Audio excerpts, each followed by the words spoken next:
Greetings, Zimbabwe, Africa, and the world. Welcome to In Conversation with Trevor, brought to you by Titan Law. I go beyond the headlines and beyond the sensational. Today, I'm in conversation with Dr. Divine Simbi-Ndhlukula, the Managing Director of Securico and Zvikomborero Farms. Enjoy this inspirational conversation.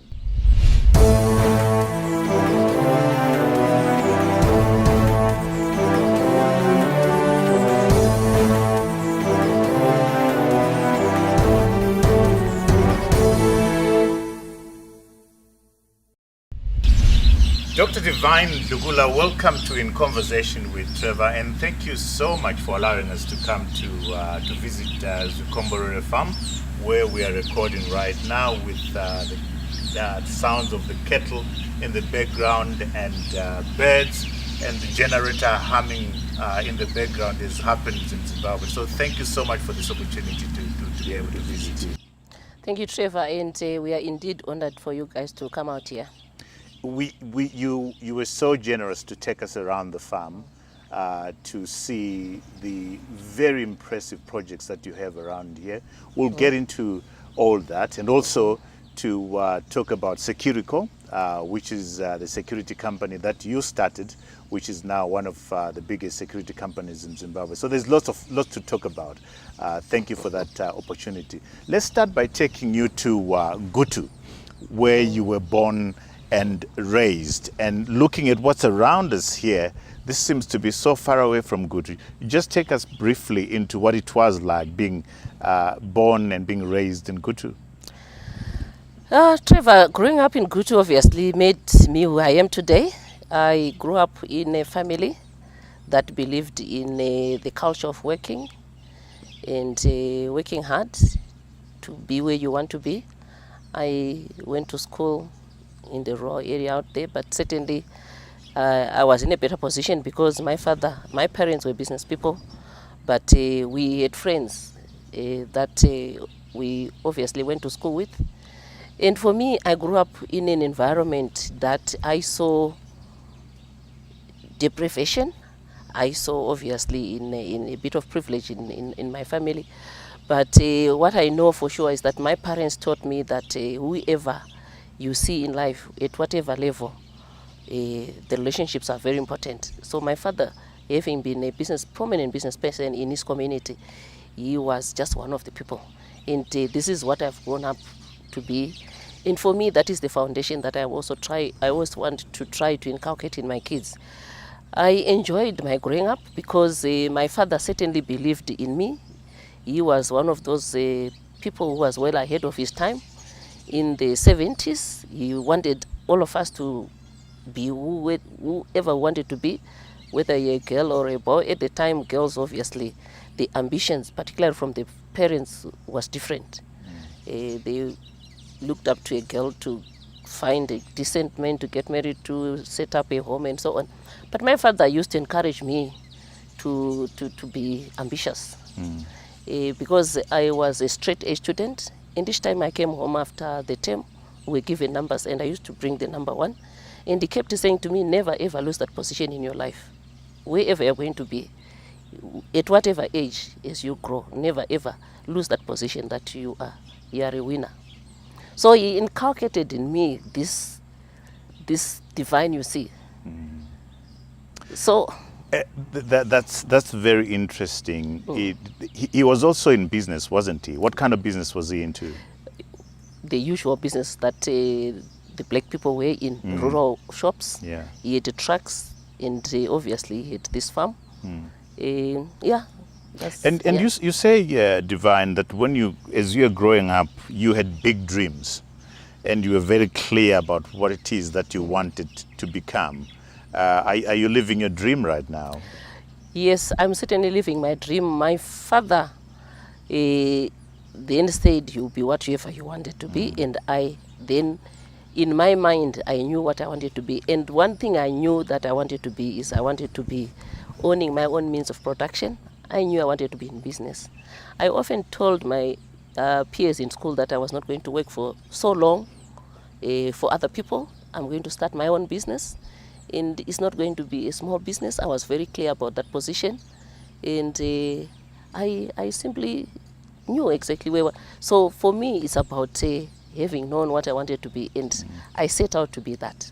And she also, your dad also gave you opportunities for a good education. Do you want to take us through that education?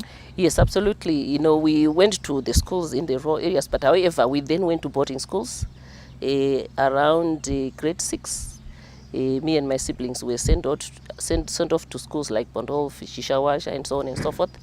I went to St. Dominic's for my high school. Then I also finished at Makombe Mission. I then wanted to go to Roma University to do a program, and he paid for my fees at Roma.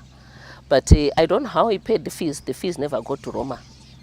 So I eventually went to college in Harare, and I did accounting. And when I finished accounting, I started working for Zimbabwe Broadcasting Corporation, ZBC, as an accounting officer. But he always said to me, in fact, when I was growing up, my father thought I was going to be a lawyer, because I could argue my situations out of anything. I was a good speaker. So he always used to tell his friends, my daughter is going to be a lawyer, or maybe I want you to be a doctor. I don't know why he also wanted me to be a doctor, because I thought, you know, I think he thought that he possibly wanted a doctor in the family.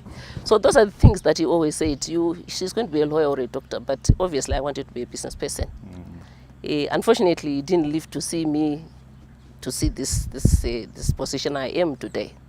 So it sounds like your dad did quite a lot to make you confident, to stand up for the things that you believe in. He inculcated this very confident woman that you have become, confident person that you have become. Absolutely.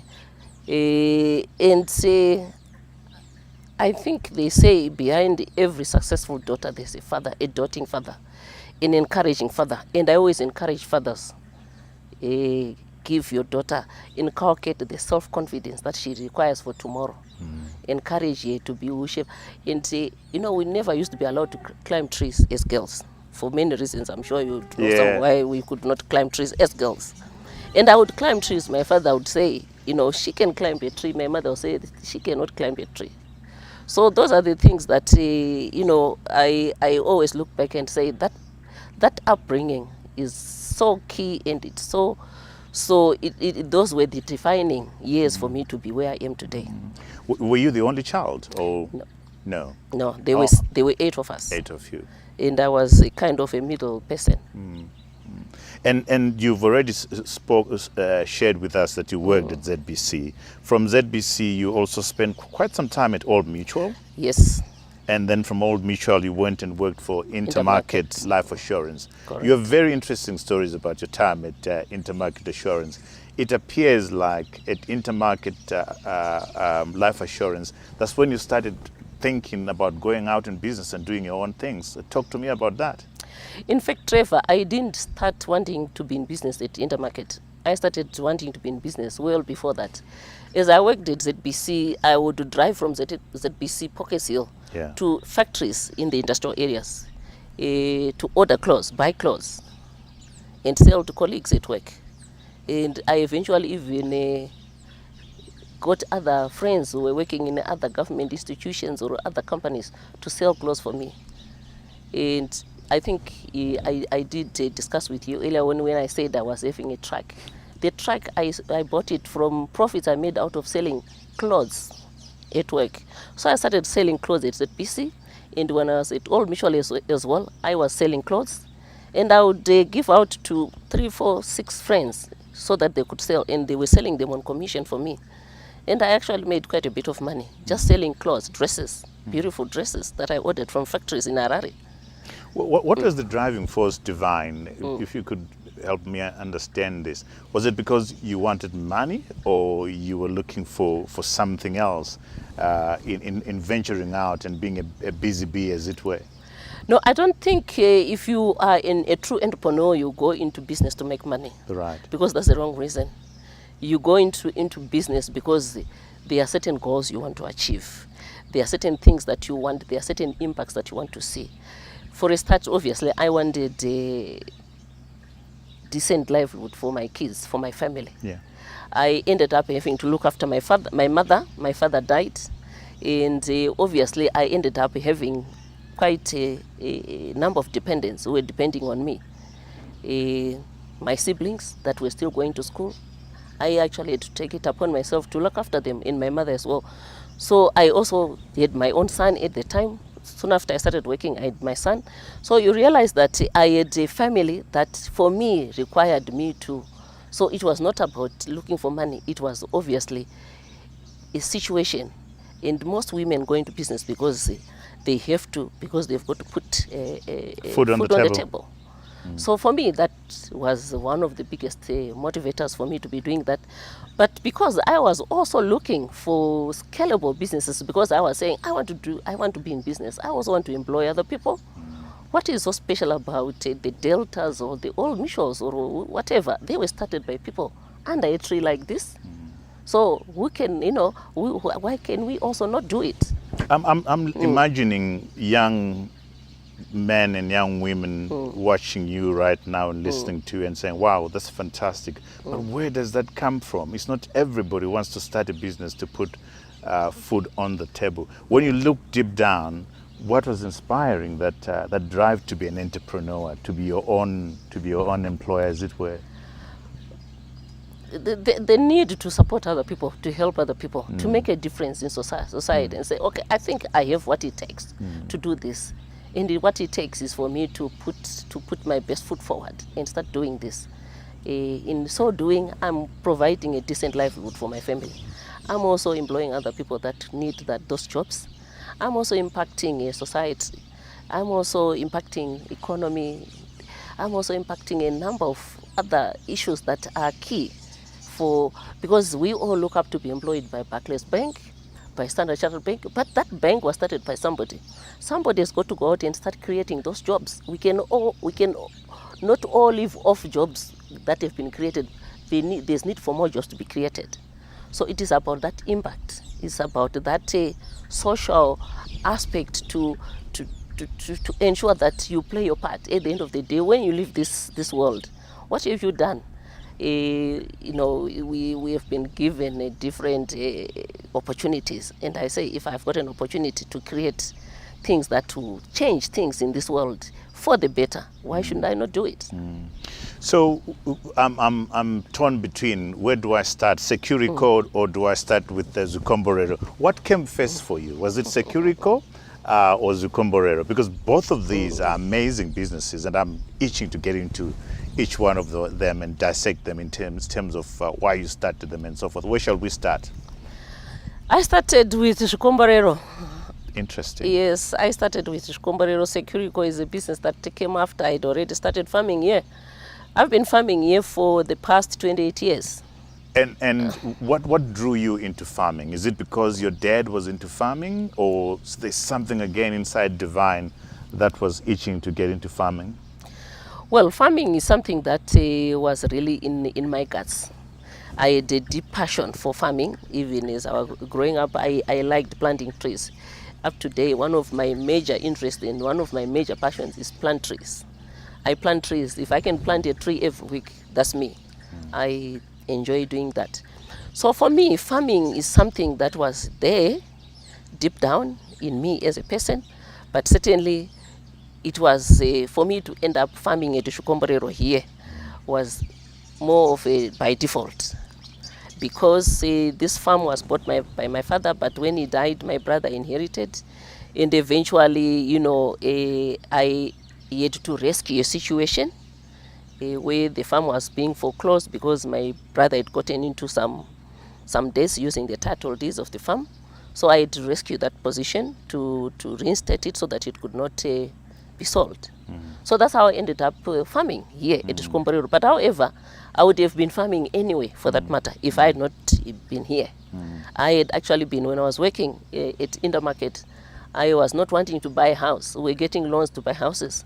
But I was looking for a loan to buy a plot. I had identified a plot in Harare to buy, but my employer said, we are not buying plots for employees here, because we are not buying plots for people to go into business, but houses for people to live in, homes for people to live in. So for me, farming is something that I would have done even without having by default farming here at Zvikomborero.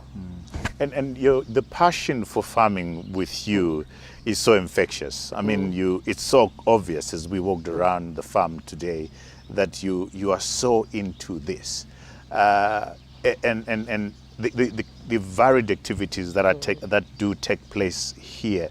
Talk to me about that passion. You say it's in your gut. Just explain that. What does that mean? Well, I think, if you see a seed, eventually you see a tree like this producing a fruit. It's something that gives you so much satisfaction. That is what gives me satisfaction. We made goats here, we made cattle here, and you see them getting pregnant, you see them dropping the kids, you dropping the calves, you start seeing the calves growing. It is amazing. And you are saying, this is amazing. You are putting life by just planting these trees, by just seeing these cattle drop their calves. You're seeing life transform right in your eyes, and that is. And you hear that noise in the background. You see here that noise in the background. Yeah. It was just a seed one day. So we took a tour early on in the day, Divine, and you showed us quite a lot of things that you're doing on the farm. I'm asking you now, for the benefit of the viewers, for you to take us through what we observed during our tour, the goats, and if you could outline to us the breeds that you have, and then the cattle. We looked at the cattle taking their weekly dip. So let's start with the goats, which is a very impressive project, getting into the various breeds that you have on the farm.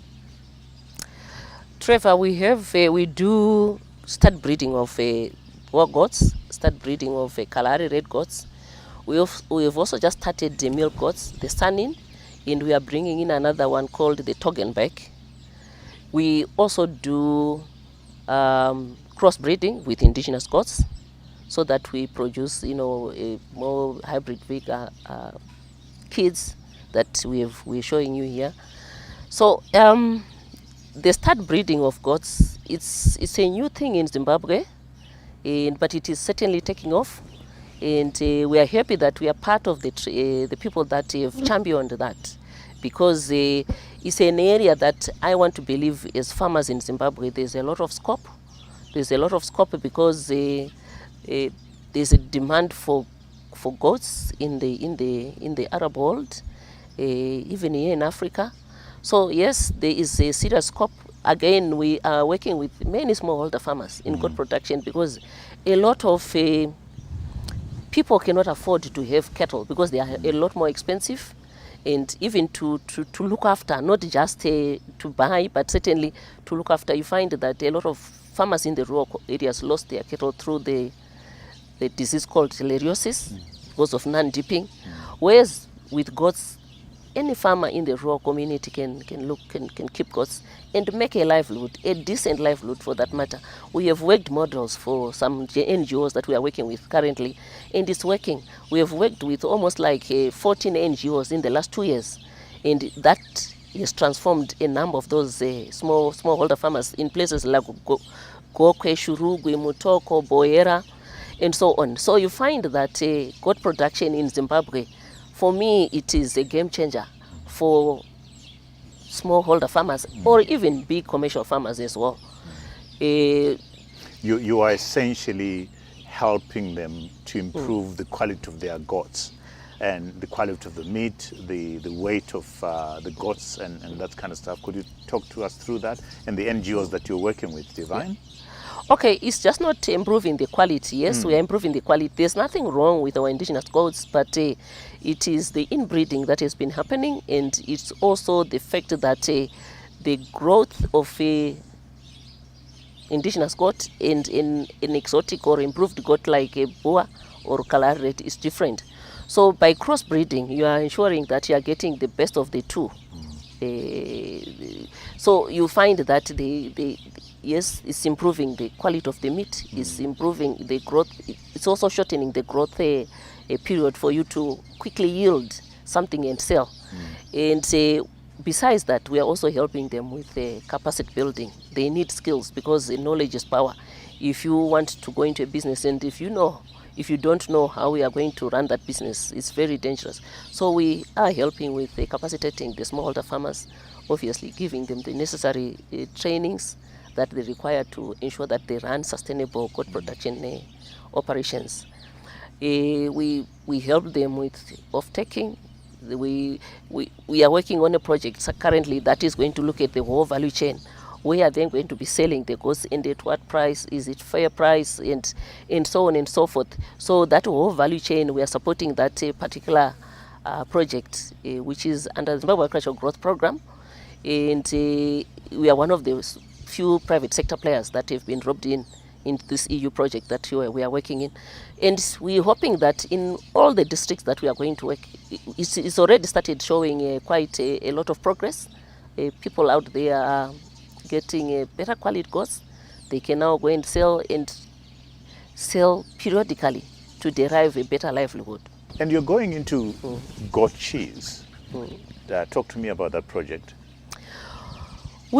There's a niche for goat cheese, not just in Zimbabwe, also out there in the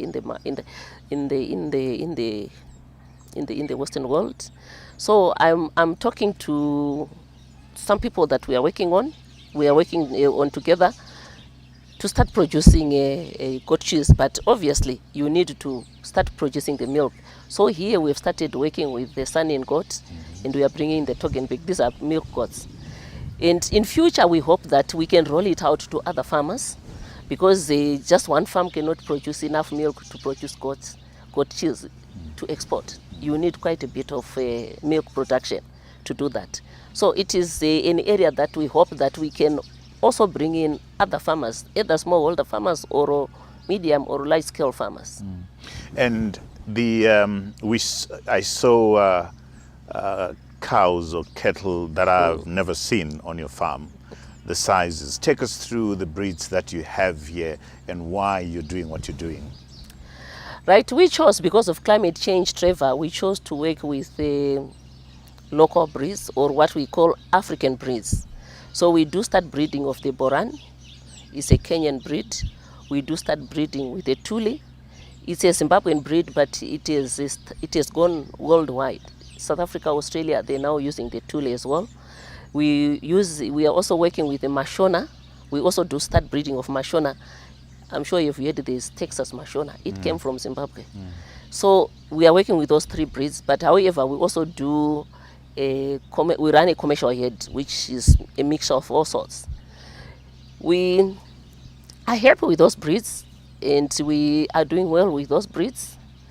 Yes, we need to supplement them, but certainly because they are breeds that are not too huge, we can manage to supplement them without having to spend a lot more money. We have done well at even the Zimbabwe National breed sale. We've been selling a few of our bulls there, and we have a number of people coming to look at what they can get from us in terms of breeding stock. Beyond that, we have animals that are not suitable for breeding, that you cannot then say you sell them as bulls. So we call them steers. And those are the steers that you saw in the feedlots here. We put them in the feedlots when they are only about 18 months thereabout.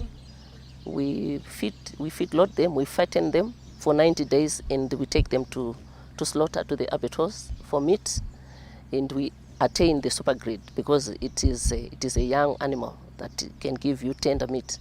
So we're selling through our retail outlets, but however, we're moving away from that model. We're going into we have already started selling through online, and we'll be launching an online store. Currently, we even have a few customers buying from us from all over the world in diaspora who are buying for their families out here, and that is a model that we think is going to be the future.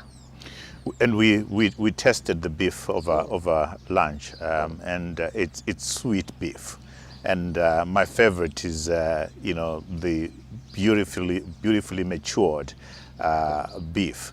Talk to me about that, because that's my favorite. You do have clients who want the matured beef. Yeah, we do matured beef. There is a small clientele that want matured beef. Interestingly, in our community, I guess that is something that is still to be accepted. For me, I like you, I want the matured beef, 21 days and above in the cold room. That's what yes, we do supply as well matured beef, but it is for people that have really asked us to do that for them. Generally speaking, people would rather have fresh meat, beef that has just been slaughtered, whereas obviously matured beef is something else for other people, but it's beautiful beef, as you know. Beautiful.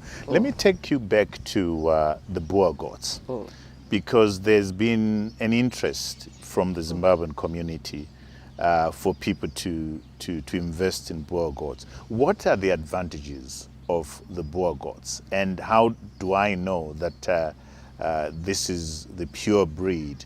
There's an F1, there's an F2. Just talk to us through that, because I know there's a lot of Zimbabweans who are interested in investing in Boer goats. Yeah, certainly people have got to know what is a Boer goat, what is not a Boer goat. Yeah. I've often seen people who have got F1 or F2 or F3 goats saying this is I bought a Boer goat, when it's not a Boer goat. So a Boer goat has got characteristics that are quite distinct. It's got a head which is a Roman, like a basketball. It's got a head which is brown. I mean, well, most of these, the ones that are not even pure goats, have got a brown head. But certainly, it's got to have a strong head. If it's a male, it's got to have a strong neck. It's got to have the length of a male. It's got to have the correct rump. It's got to have strong legs. The horns have got to go in a certain pattern. They cannot go in a certain pattern if it's a pure goat. Then, of course, the F1 is the mixture between the pure and our indigenous. But however, there's nothing wrong with an F1 goat. It's still a very good goat. It's half of the other, and is going to grow not as slow but as fast, but in between the two. And in terms of winning weights, you find that a Boer pure goat can win at 28, 30 kgs. It's 100 days, 800 days. An indigenous, perhaps you can get 10, 11 kgs, but with an F1, 15, 17 kgs. So those are the differences. And you are also into fish. And we had fish, your beautiful fish over lunch. Take us through again that project, and where it started, and where you're headed with the fish project. Right, here we have got 2 ponds here that one of them we just harvested. We just finished harvesting it, I think about 2 days ago. We put in a unsexed, they are called unsexed if I'm not mistaken, fingerlings, 15,000, and you feed them for 6 months, but I think we've eventually fed ours for almost 9 months, because we couldn't harvest them in the winter. We had to wait for this time around to harvest them. So at that point, they should be about 300, 400 grams each. So we are bringing in another lot on the 5th of next month, another 15,000 into that particular fish pond. So we harvest again after about 6, 7, 8 months. We are planning, if all goes well, we are planning to put a bit more of those ponds. Perhaps we'll be running 5 ponds of 15,000 of those growing fish all the time, so that the harvesting is happening year round. And you have chickens too? We have layers. Layers. We have egg-laying layers. So, watching you as we walked around, you have more than 34 people working with you on this farm. You are very hands-on. You know basically everything that happens here. You made me realize that farming is a back-breaking job. talk to me about how much time you put into this. And clearly, you're not a cell phone farmer. Well, I think one of the things that we should know is that if you're not hands-on in business, and I won't believe any business for that matter, you lose money easily. You lose money. In fact, you'll be wasting your money or you're wasting your time. So, for any business, one has got to be hands-on, because you cannot lead something that you don't know. You cannot lead something, you cannot be exemplary in terms of understanding what is going on. Your team members, your team will not be able to, they will not take your leadership seriously, because they look at you and they think, oh, she's so ignorant. I mean, already the confidence, you lose the confidence as the entrepreneur. The people that you are leading are saying we are being led by a blind person. What happens if people think they are being led by a blind person? So you need to know. You need to be in the trenches, as it were, with them a good of the times, a good number of the times. So for me, I enjoy working with the cattle here. Is just not that I enjoy it, because if you don't love what you do, you will not succeed at it. So I enjoy going out there, dipping the cattle. If it is this vaccination day, I'm part of that whole process.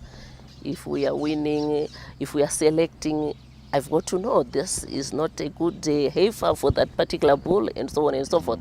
You've got to know that. And then, of course, your team can have confidence in your leadership. And I could see the passion as we were walking around. We saw the goat that had just died, and I could see the pain on your face. We saw the cow that is battling with a cancerous leg, and I could see the pain there. So talk to me about that passion, Divine. Well, they say anything in life is a characteristic, attitude. One of the major characteristics of attitude is that passion. And if that passion is not there, it doesn't make sense. The knowledge, the money, the skill, maybe even the background might not work as long as you don't have the passion. You need that passion, and you need to consistently work at what you're doing. That passion is going to be ignited all the time, because if you're not passionate, you can easily give up. You lose momentum easily, and giving up when you've started something, usually, in any case, there's nothing that you do on this earth that will not meet some insurmountable problems. And if you have the passion is that helps you continue, and is that what gives you the momentum to continue. You can wake up one day and say, no, I'm tired, because things go wrong everywhere. And if things go wrong, you can easily say, I think I'm done. I think we have seen a number of people that have given up without the passion, because the passion was simply not there. And you can't copy passion. You can't. Let's go now to your other business, which you're passionate about, Securico. How did you start this business, and why did you start this business? Well, Securico is a business that I started after I'd also tried other things. I'd already started farming, you remember? So I was working, and I would go into buildings. The first persons that we meet are girls. And I could see these people did not have the necessary confidence that you need when you're talking to somebody who is at his work. They had very low self-esteem.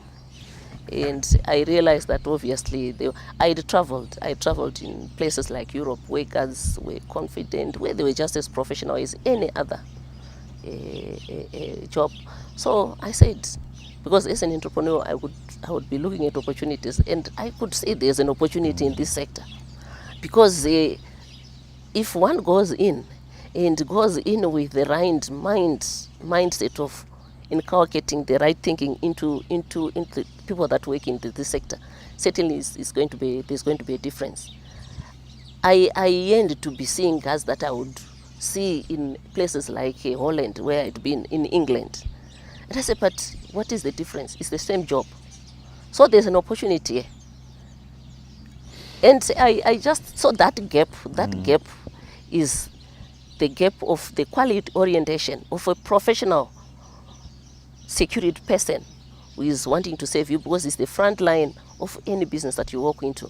And I said, if somebody were to inculcate the right thinking and get them to really see that the job that they're doing, because it comes from lack of self-esteem in what you're doing. So I said, I think this is a sector that I want, because I was looking for a scalable kind of business. You remember, I'd already started farming, and I had my fingers bent at some stage in my earlier years as a farmer.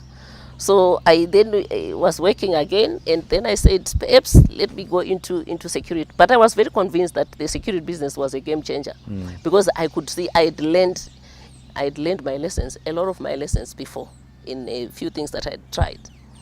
So no, go ahead. Let me not stop you there. Yeah. So then I started on the drawing board doing a feasibility study in terms of what does it take. What is the problems? What can I do to make a difference? What is it that I'm going to do to ensure that that market that so requires that quality-oriented security personnel I'm going to deliver? How am I going to deliver it? So that was the beginning of it. So my study told me that there's great scope in you going in there with a product that is going to change the thinking. That takes a lot of confidence, Divine, because you are getting into a sector where there's big firms operating there who've been there for 50 years, 60, 70 years, and you sit there and say, I have spotted a gap. That takes a lot of confidence in yourself. Yeah, it does take confidence, which confidence I believe I had already been drilled into by my own father as I was growing up. But certainly for me, attitude is that little thing that makes the whole lot of difference. And my attitude always is that I've got to be positive. I've got to say whatever I'm going to do is going to succeed, because I believe in my own capability. That self-belief is so important. And I knew that the security business was going to be a game changer. As you are saying, there were companies that had been in business for 30 years, if I'm not mistaken, or more than 30 years.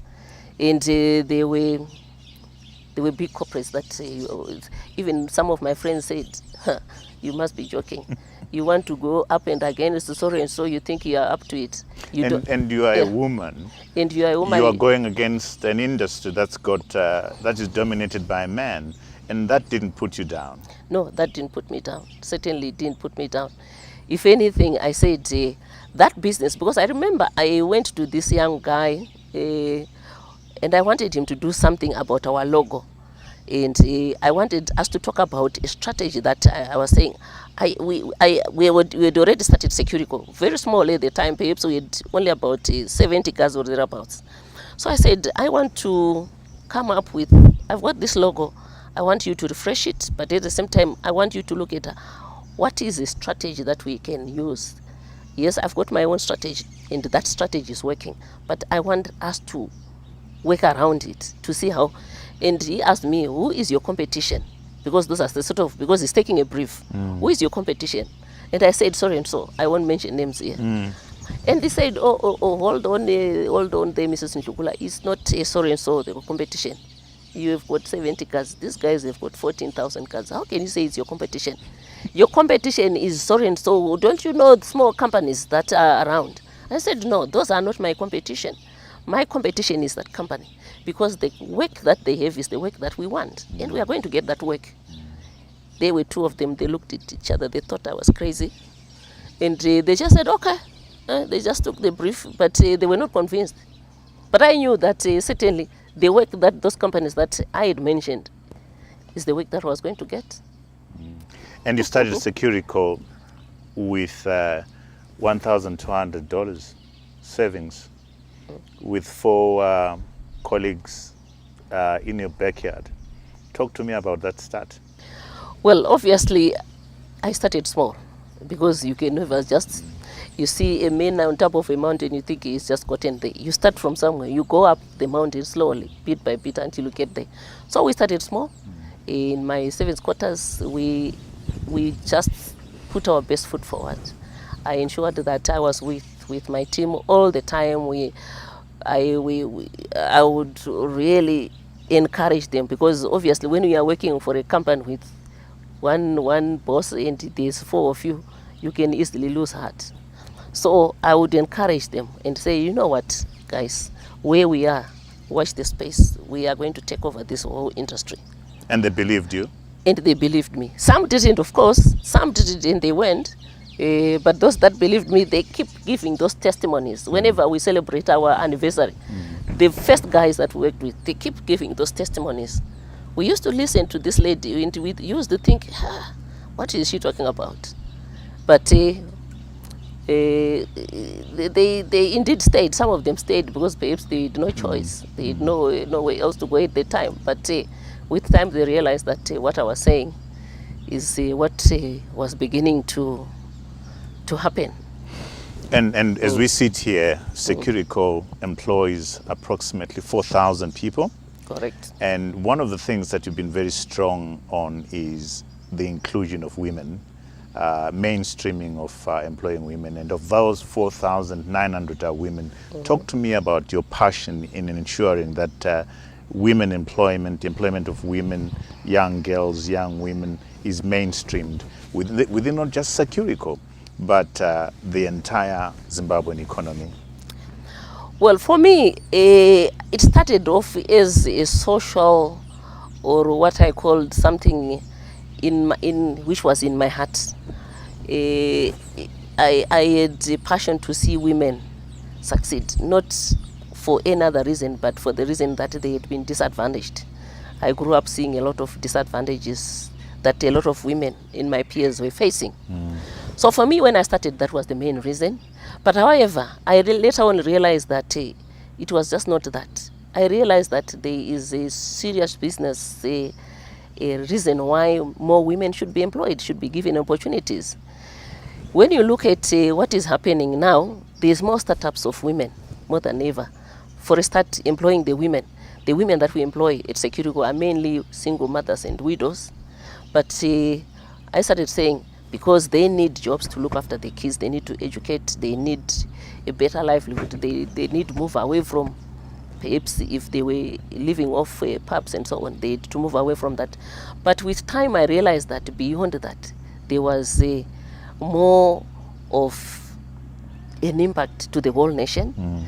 Because number one, if they are able to send their kids to school, there are less people on the streets that are going to be criminals. And when you look at what I'm doing beyond this security sector, I'm working with a number of women, a number of initiatives where we support women to scale up their businesses, where we support women to go into business and scale up. Generally what we call women economic empowerment. Why empower them? Because for a start, there are more startups by women than men. The studies have shown that. And you find that the women normally reinvest 90% of their income back into their families through educating their kids and providing food and so on, and certainly in their communities as well. So for me, that has got a huge impact on the whole overall economy, because they are creating jobs, because they are starting up. So they are creating jobs, number one. And secondly, when they are creating jobs, they are moving people away from the streets. They are educating their boys, their girls, they are moving them away from vice. So the whole nation the whole country is impacted positively because the women have been given an opportunity. Not that it is just about wanting to say they've been disadvantaged. It's an important aspect in terms of the impact, overall impact on the economy. You've also taken that a bit further with Girls Get Equal, which is a campaign for mentoring young ladies. This passion of yours of ensuring that women are empowered has taken you places. Talk to me about that passion. Well, it has taken me places because I get to mentor. I run a mentorship program. I get to go and speak all over globally about these issues. I've started initiatives that have transformed some women's businesses from, because most of the women that have started businesses, they are really businesses that are for putting food on the table for the woman and their family. But beyond that, we have said, let's scale. My passion is to see those enterprises scale. Let's move from subsistence enterprises to commercial enterprises that will also employ other people. So we want to create jobs. So that I'm happy that the scaling up, we've got an initiative called Woman-Owned Business, where we work with the corporates and we ask corporates to include women in their supply chains. And because if they are not included in the supply chains, they will not be able to employ more people. And it is very difficult for them to get into those supply chains if they are not given an opportunity through these deliberate and conscious programs that we are running. So we are saying women get those opportunities. They can employ, they've got the resilience to start and stay the course in this environment. So yes, all those things are issues that are very close to my heart, and I'm seeing, quite a huge impact. You are this strong because your father believed in you, and your father told you you could become whatever you wanted to become. Well, what message do you have for young girls, young women, looking at you and saying, wow, she's my role model, but what do I do to get to where she is? How do I stand up against this male-dominated world? How has she been able to do it? What message would you share with them? Well, Trevor, I think one of the first things that I always tell the young women, or young men for that matter, is dream. It starts with a dream. You need to dream, and don't dream small, dream big. But it doesn't end up by dreaming. You also need to have your goals. You need to understand, what do you want to achieve. Set your goals.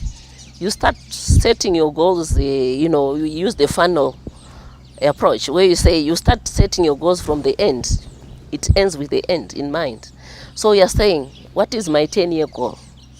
Going back, how do I then get into 5 years? How am I getting into the 1 year? How do I do my monthly, my weekly, and my daily? So you need to set those goals. But after setting the goals, certainly you need to work. You just need to work. You need to work, and to work damn hard, because you cannot achieve anything if you just dream, set goals, and do nothing. You need to work. One of the things that I always encourage people to do is, and it's a characteristic of attitude, that attitude that I said, attitude is the small thing that makes a whole lot of difference. And one of the major characteristics that I have myself as an entrepreneur is relationship building. If you are going to be in business, if you cannot build lasting, sustainable, and valuable relationships, you cannot do business, because you do business with people, because the men are lifted by men. So for me, it is about building relationships. And if you are the sort of person who have the attitude of not wanting to build relationships, I see there are people who think, oh no, I don't need anybody, but you need everybody. So building relationships is, for young people out there, is very important, because even if you've got loads of money, you've got parents that have got loads of money, you've got the education, you've got everything it takes, but if you are lacking those small things that matter, the attitude things, relationship building, understanding that you need the self-belief, the self-confidence. Yes, you might have it, but you need the discipline. You need the consistency to continue being on that path. You obviously need the passion for you to stay the course. So all those are things that are very key You might have all the money in the world, but it's not going to last. You cannot, because we want to build generational wealth as black people as well, and we cannot build a business that lasts with me, and that takes all that I'm talking about. You need to build relationships. So you have failed before. You were sharing with me how when you first came to Zvikomborero, you thought this you could plant crops on this piece of land, and you failed dismally, and it humbled you. And before you started Securico, a lot of people, you went for funding, a lot of people said no. So where do you get the guts to go to continue going when you fall flat on your face like you did with the crop project here? And when people say no, they can't fund you, but you need the money, where do you get the courage? Where do you get the inspiration to keep going? I think, Trevor, I've talked about this word. I mean, I always call it a 5-star word: attitude. Okay. Because with the attitude, you are able to fall down, as you're saying. You are able, first and foremost, even before you fall down, you are able to take the brickbats. People can tell you all sorts of nonsense. One person told me, hey, you think you can start a security company? In fact, I had already started. I'm phoning, I'm saying I will need to come and talk to you about this. And he says, sorry, who said you are you? Which company? No, I don't do business with small timers like you. I do business with so and so. So you should be able, that attitude should give you that capacity to take such brickbats. You fall down, you cry, you dust yourself, you wake up and you look forward to a better tomorrow because you've got that passion. You've got the positive mental attitude that keeps you going. So for me, failure has always been part of my stepping stones to better things. I call it paying my fees. What has been your... my school fees. What has been your biggest and painful failure, Divine? Do you know, I've got very, very few regrets, honestly speaking. Because whatever, I take responsibility for anything that has happened. That crop that you talked about, I take responsibility because I had not conveyed enough. Because you need to convey. You need to go out and check with the experts. Is it okay for me to do cropping? And what is the weather like this year? These are the things that we fail to do. If you don't convey, you don't go and speak to several other people and get, you need to bounce off. You need a cheerleader. You need somebody who is a devil's advocate. We need this. They should be able, and then you need to go and speak to the experts. I just came here and planted a whole lot of maize and sank a lot of money without thinking twice about what I was doing. And you lost all of it? And I lost all of it because I had not taken a opportunity or a time to ask, to confer with experts. So it's important for you to do that, to confer. And this is why I say I have got little regrets, because I take responsibility. I had not done what was necessary for me to understand the next thing that I should do. It was my first time to run a farm, and I thought I knew it. I thought I knew it all, and yet I didn't know anything. So it's so important to speak to the people that know and make the decision, informed decisions. One thing that you say, which I found very interesting, you say that that there is never a perfect time to start a business. And when I look at the way you started Securico, that attests to that. The way you started this business, the farming business again, and the way you continue to venture into different aspects of the farming sector does confirm that. Talk to me about that belief that you have, that there is never a perfect time to start a business. Yeah, there is never a perfect time, because I mean, at any given time in this era, there's something happening. Right now, there's COVID going on, but you cannot stop starting a business because there's COVID. I started Securico right at the height of ASAP. So, right. Yeah, and then we went into hyperinflation. We have gone into the rest of the things that we all know now, but we have grown. Even at the height of hyperinflation, we grew the business. That's I'm sure that's soon after hyperinflation. I think that's when we won the Africa Award for Entrepreneurship. That is what surprised the analysts that looked at this, because it was all Africa wide, and it was a very competitive award, which for us we just went there as underdogs, because we're competing against the Nigerians, the Kenyans, South Africans, and so on. So they were really amazed that they looked at our financials. They were going like this, and they came through. It was so competitive that the people that were doing the analysis had to fly out to all the countries that were the finalists, the 10 finalists in Africa. They came and they were just amazed. But for us, we didn't realize that we were doing such an amazing job. Honestly speaking, I was really surprised that we considered as one of the best run and well-doing companies at the time. You know, I could spend a good part of this show running through the awards that you have gotten and the awards that Securico has gotten. But let me just, briefly, you've been awarded the African Award for Entrepreneurship. You've been awarded Ernst & Young Award for Global Entrepreneurship for Southern Africa. Exceptional category. You've been called the Forbes Africa Businessman of the Year for Businesswoman of the Year for 2019. Top 100 Women CEOs for 2019. Director of the Year, Institute of Directors. Does that not go into your head? Well, it doesn't go.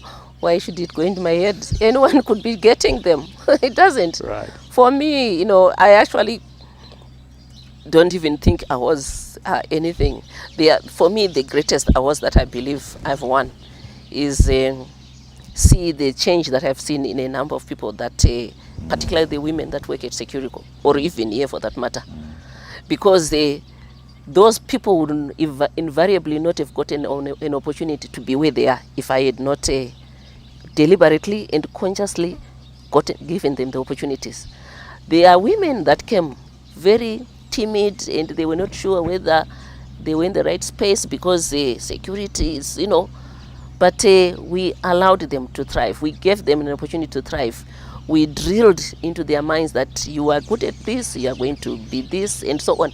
Some of them, they came in as guards. Some of them are now officers. One of them is actually a manager now. So for me, that is the greatest achievement that I think has happened. The impact that you're having on the community. Yes. Yeah. What was the reason for you deciding that Securico should get the ISO 900 certification? You became the first company first security company in the country to get an ISO 900 certification. What is the thinking behind that? Yeah, I think it is really right from the beginning when I was explaining to you that the quality orientation is what the industry needed more than anything. So that quality orientation, we wanted to benchmark it against the international standards. So certifying to ISO 9001 international standards was for us the benchmark to say we are at that international standard. And for me, that is one of the impacts that I'm very happy about. After our certification is the first one, the rest of the industry followed suit. I can tell you, I think out of, I don't know how many companies, maybe there's 30, 40 serious companies out there. Out of the 30, 40, 50% of them are now certified to ISO. So it means the industry has moved from where it was to there and so on.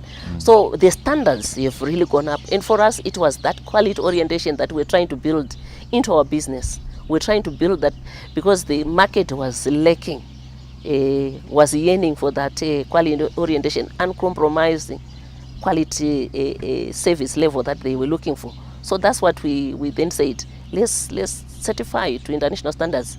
Then, because we then are looking at everything at that level, how do you deal with the customer complaint? They are audited by outside auditors. Are you able to be, everything is really at that standard where you are expected to be doing.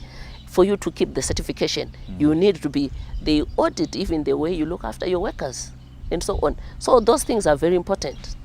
What feedback do you get from given your passion for empowering women, what feedback do you get from the women, 900 plus women that you work with, in terms of their role within Securico and the way that you've empowered them? What kind of feedback do you get? Well, that is the kind of feedback that, by the way, it makes me wake up every day and want to go to work, because they always say, you know what, ma'am, some of us, if you had not come into our lives, or if we had not come into whichever, how it happened, we would be 6 feet under, you know. They lost their husbands to HIV. So obviously some of them were HIV positive. We would not have educated our kids. Some of the kids now have finished university. They came when their kids were in grade 6, grade 7. They have now finished university, because I've ensured that that's one of the things that we are very focused on, education, not just for our employee, but for the employees' children. We run a bursary fund for kids that do well at whatever level. If the kid has passed grade 7 with 4 points, we take it through to high school, as long as every time they've got to bring the results that they are passing. We pay 100% the fees. So those are the things that the feedback that they then say, you know what, I mean, this for me, when people tell me, not that they are trying to heroish me, because I'm not that, you are the best thing that has happened, because I would be 6 feet under. For me, it is that impact to that person, not to me, but to that person. That if I have 900 women that would have been sitting out there in Zimbabwe doing nothing and really struggling through life, and now this person is confident, a security operative, educating a kid and having her own house there, and being proud that she is somebody in a society. Then for me, and you did that, Divine, when it wasn't a trend in the market to employ women. No, it wasn't. But we have seen a shift again. Absolutely. That is the impact, because, you know, during hyperinflation, in fact, when we're employing women, my colleagues in the industry were telling me, you employ women, you are going to face the music, because they want to go and look after their kids. They take maternity leave. They asking for time off to take the kid to a clinic and so on and so forth. They want to go to funerals, because women are always having to go to funerals. So my peers in the industry were saying, you are going to, you know, because our biggest cost is salaries. So you were saying, you will still pay them, by the way. And you are employing all those women we see. You know, they were actually asking me this question. And I said, no, it's just not about the money. I'm not employing them because, and I'm not running this business because I just want the profits. I want the profits with, obviously, with more to it. So then hyperinflation, the women were coming to work, the men were not coming to work. That's how we then changed the whole game, because we could fulfill our numbers in terms of requirements for our clients.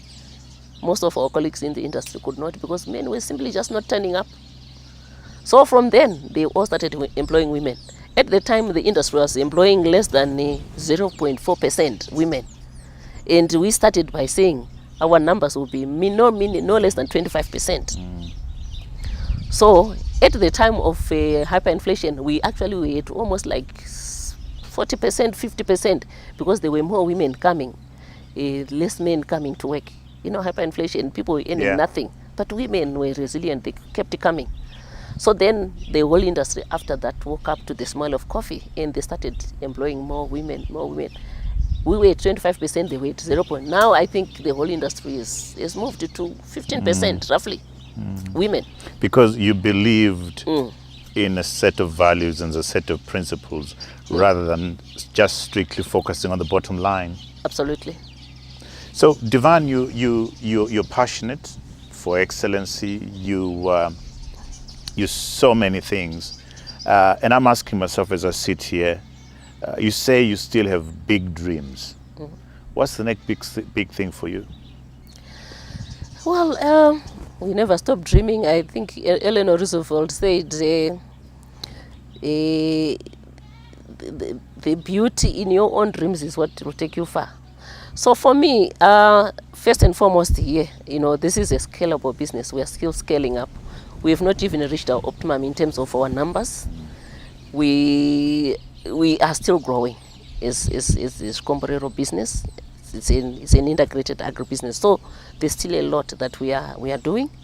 So yes, that is still quite a work in progress.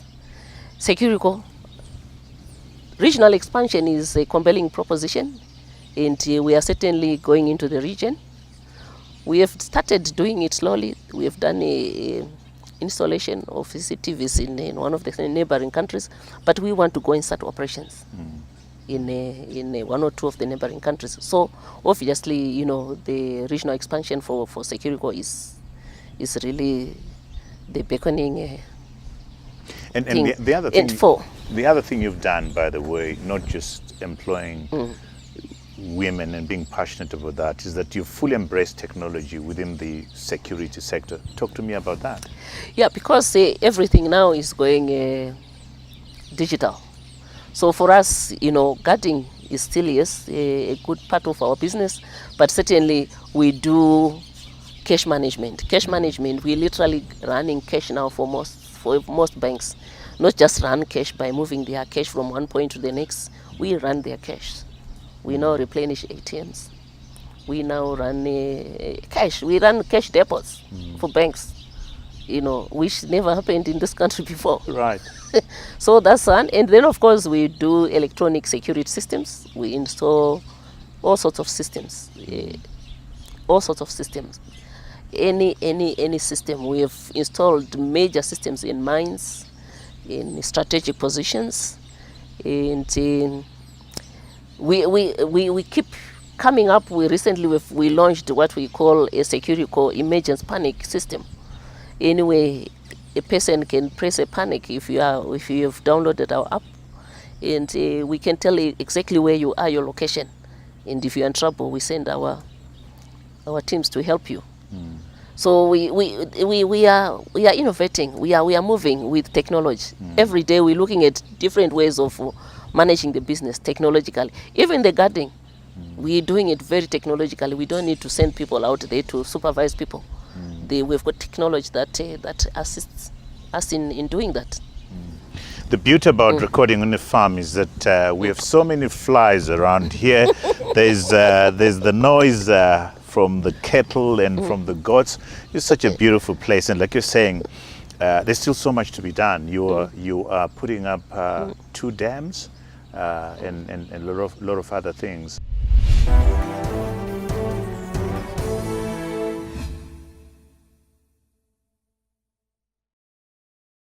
All right, Divine, let's turn to my favorite segment of the show, which is your book recommendation to the book-loving viewers who follow this show. Well, for me, I like reading legends. People have who are either living or dead, but they have achieved extraordinary success in their own endeavors, whether it's in politics, in business, in religion, in whatever. So one book that really stands out that I can never forget, that I always recommend people to read, Richard Branson, Losing My Virginity. You know it? Yeah. Oh my goodness, that book. I was just starting Securico when I read that book. It gave me so much inspiration. Then you know Jack Welch? Yeah. His book Jack, Just Jack. When he talked about how he turned out around GE, General Electric, he came up with all these concepts, Six Sigma, and so on and so forth. I actually implemented Six Sigma at Securico at the beginning, right at the beginning. These are models that I implemented that I read in Jack Welch's book, Jack. So for me, those books really stand out. Tom Peters, Circle of Innovation, you read that.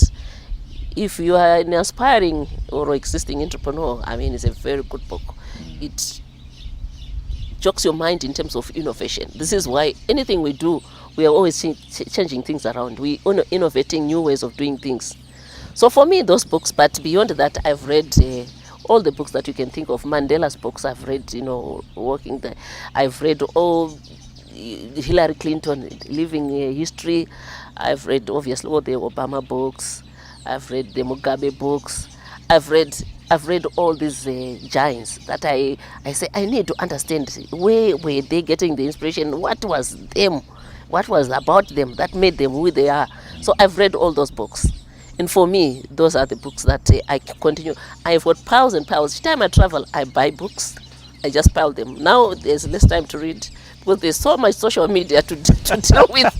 So I rule Yeah.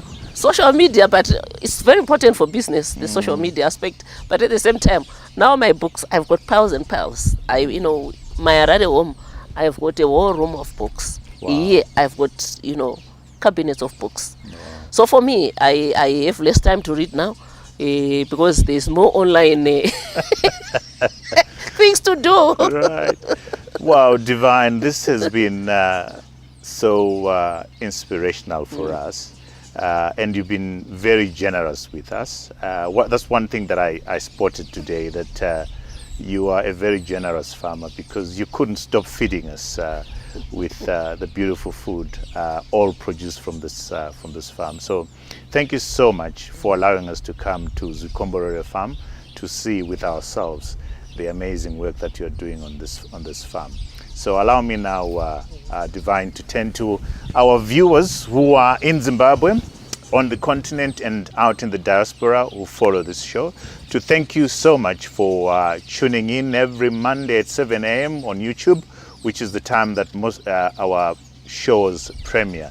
To ensure that you don't miss out on any of our quality conversation, we invite you to click onto this red button to subscribe, and you get a notification every time we have one of these quality conversations. We have gone a step further and added podcasts for your pleasure. So scroll down below this conversation and click onto the subscribe for podcasts and enjoy yourself. Until the next episode, cheers to you all.